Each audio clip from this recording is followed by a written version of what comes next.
Hello. आप सभी को आदित्य वर्मा का बहुत बहुत नमस्कार। स्वागत है आप सभी का अपने चैनल स्मार्ट बोर्ड सीबीएसई में। तो पिछले लेक्चर में हमने क्या देखा था?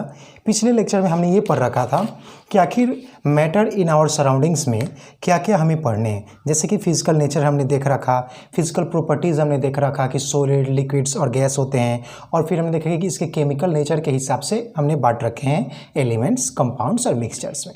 यही हमने देखे थे। लेकिन फिर हमने बोला था कि जो अगले क्लास में हम लोग आएंगे तो हम लोग पढ़ेंगे द सॉलिड स्टेट, फिर अगले क्लास में the liquid state and the gaseous state. ऐसे करके हम लोग का लेक्चर जो है बढ़ते रहेगा आगे। तो आज हमें क्या पढ़ने हैं? आज हमें सीखने हैं द सॉलिड स्टेट। तो जरा सीखते हैं कि आखिर क्या कहना चाहता है द सॉलिड स्टेट से। तो जरा पढ़ते हैं। देखिए तो क्या लिख रखा है, डेड form of matter which possesses rigidity, incompressibility and hence has a definite shape and a definite volume. जब हम क्लास 9th में होते हैं तो हमें ये पढ़ने के लिए मिल रहा है क्या कि आखिर सॉलिड स्टेट किसे कहेंगे। तो तुमने पढ़ा होगा कि जिसके पास क्या हो, डेफिनेट शेप हो और डेफिनेट वॉल्यूम हो, पढ़ रखे थे ना। तो उसी बातों को हमने क्या लिखा है कि सॉलिड स्टेट क्या होते हैं, जिसके पास डेफिनेट क्या हो, शेप हो, और क्या हो, डेफिनेट वॉल्यूम हो। तो इसको और अच्छे से डिफाइन हमें करना हो बेहतर ढंग से, तो कैसे डिफाइन करेंगे? तो मैंने ये बोला कि डेड फॉर्म ऑफ मैटर हो, उस फॉर्म, वो मैटर का वैसा फॉर्म जिसके पास क्या हो, रिजिडिटी हो। अब रिजिडिटी कहने का मतलब कि क्या, देखो तो ये रिजिडिटी मतलब कि ये टूट सकता है क्या? नहीं ना। और जरा सुनो तो, इनकम्प्रेसिबिलिटी हो, क्या तुम इस पेन को ऐसे करके तुम क्या इसको कंप्रेस कर सकते हो क्या? ये जो पेन है क्या इसको कंप्रेस कर सकते हैं क्या? नहीं ना कर सकते इसको कंप्रेस। तो यही कहना चाहता है कि जिसके पास क्या हो, डेफिनेट शेप हो और डेफिनेट वॉल्यूम हो, उसको हम लोग क्या कहते हैं, सॉलिड स्टेट कहते हैं। तो मुझे लग रहा है कि इसका डेफिनेशन क्लियर हो गया होगा। फिर हमें आपको क्या देखना है कि सॉलिड स्टेट के कुछ प्रॉपर्टीज होते हैं, कुछ इसके कैरेक्टरिस्टिक्स होते हैं। अब जरा हम इस प्रॉपर्टीज को भी देखने होंगे, तो ध्यान देंगे जरा क्या कहना चाहता है। अब सुनो जरा, सॉलिड्स हैव डेफिनेट शेप। अभी हमने देखा कि जो सॉलिड होते हैं इनके डेफिनेट शेप होते हैं। भाई साहब, ये जो पेन है ये गल नहीं जाएगा, या फिर ये कुछ तरीके से अगर इसको तोड़ भी दोगे तो ऐसा नहीं है कि इसमें कोई फ़र्क पड़ने वाला। हाँ, वो बात अलग है कि पेन खराब हो जाएगी, लेकिन ये कहना चाहता है कि इसके डेफिनेट शेप है। कैसे? अगर पानी है उसको अगर बोतल में रखते हो तो कोई और शेप है, उसको बड़े से जार में रखोगे तो कुछ और उसका शेप ले लेगा जार का। मतलब कि जो तुम्हारे सॉलिड होते हैं इनके अपने खुद के शेप होते हैं, लेकिन वही लिक्विड्स हो गए, गैसेस हो गए, इनके कंटेनर डिपेंडेंसी होती है। क्या ये बात समझ आई?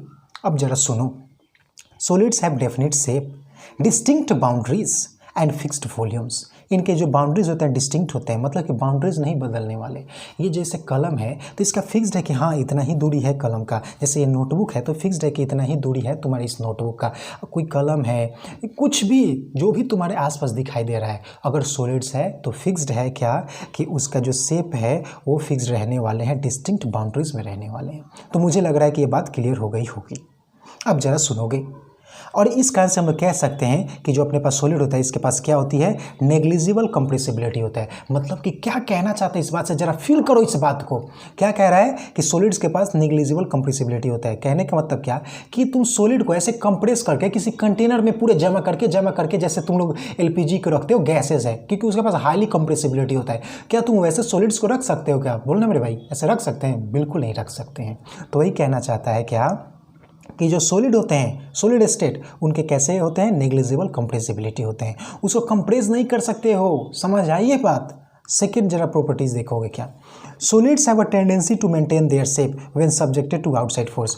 जब कभी भी अगर सॉलिड्स पे आउटसाइड फोर्स लगाते हो तो इसके पास टेंडेंसी होता है कि अपने शेप को मेंटेन रखे। ये नहीं कि अगर जोर जोर से इस कलम को दाबे तो पचक जाए। ये तो सही है, पचक जाएगा, लेकिन क्या कहना चाह रहे हैं कि इसको पूरे जोर से दाब दोगे तो खत्म हो जाएगा क्या? मतलब अपने शेप कुछ और में बदल लेगा क्या? ये कहना चाह रहे हैं कि जब इस पर आउटसाइड फोर्स लगता है तो क्या करते हैं, अपने शेप को मेंटेन रखता है। ये नहीं कि ज़्यादा फोर्स लगा दिए किसी कंटेनर में दाब के रखने तो दब जाएंगे, ऐसा बिल्कुल नहीं होता है, ये नहीं होने वाला। क्या समझ आई मेरे भाई? जरा थर्ड पॉइंट देखोगे, solids either do not diffuse or diffuse at a very slow rate.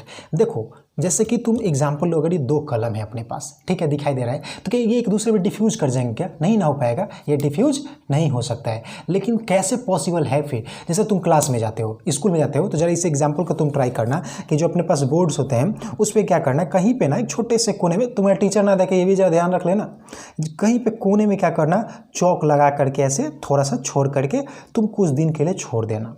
फिर जब तुम बोर्ड को मिटाने के लिए जाओगे, वहाँ पर उसको क्लीन करने के लिए जाओगे, तुम एक चीज़ को नोटिस करोगे कि जो तुम्हारे चौक के कंपोनेंट्स हैं ना बोर्ड में क्या हो गए हैं, डिफ्यूज कर गए हैं और वो पूरे तरीके से नहीं मिटेगा। तो यही कहना चाहता है कि सॉलिड तो आमतौर पे डिफ्यूज़ नहीं करते, और डिफ्यूज़ करते भी हैं तो बहुत स्लो रेट पे डिफ्यूज़ करते हैं, ये कहना चाहता है। ये समझ आई तीसरा पॉइंट। अब जरा बढ़ते हैं फोर्थ पॉइंट में, सुनेंगे जरा ध्यान से। सॉलिड्स में ब्रेक अंडर फोर्स, जब सॉलिड पे फोर्स लगा होगा तो ये टूट सकता है, but it is difficult to change their shape so they're rigid. लेकिन ये पॉसिबल नहीं है कि कलम से किताब बन जाए, किताब से कलम बन जाए, पॉसिबल होने से रहा। क्या ये आई समझ?